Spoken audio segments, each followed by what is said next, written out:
Hello everyone! Today I will be testing Ninja Gaiden 2 Black. Since the built-in frame generation in this game is broken, I will be comparing AFMF2 and lossless scaling to see which one provides better frame generation. Let's get started. First things first.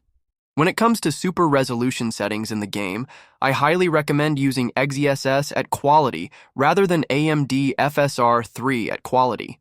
In my experience, XeSS provides better overall performance, delivering smoother gameplay and improved FPS.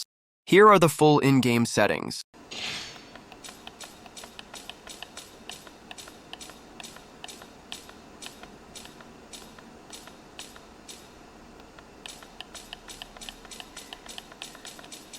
This is the game running at raw performance with a resolution of 1280 by 800, using light settings and a TDP of 25 watts.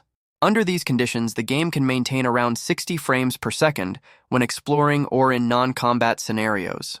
However, during combat, the frame rate tends to drop, fluctuating between 40 and 50 FPS, depending on the intensity of the action and the number of enemies on screen. Now, let's test the game with AFMF2.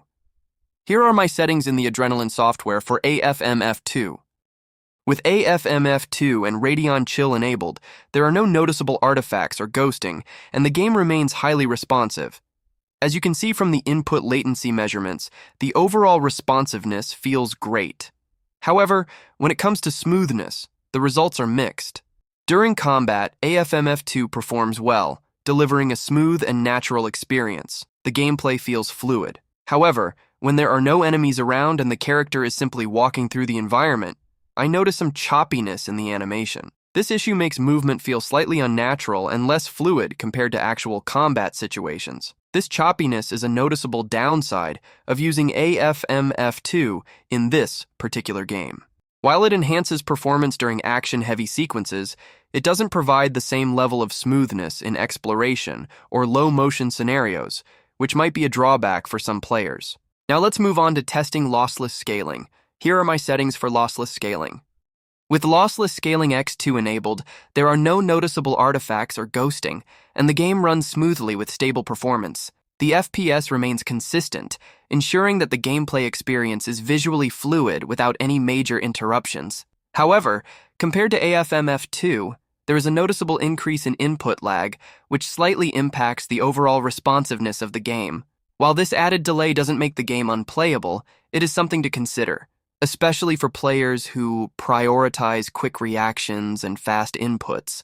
The difference is most apparent during combat, where precise timing is crucial. Although the game remains smooth, the slightly reduced responsiveness might take some time to adjust to. Despite this, lossless scaling X2 still provides a solid frame generation experience, making it a good alternative for those who don't mind a small trade-off in responsiveness for the sake of visual smoothness and stability.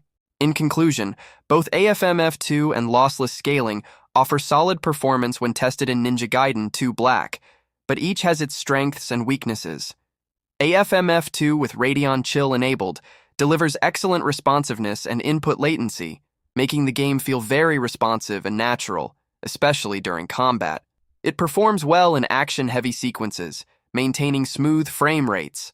However, the downside is the choppiness during non-combat scenarios, such as when walking through the environment, which can detract from the overall fluidity of exploration.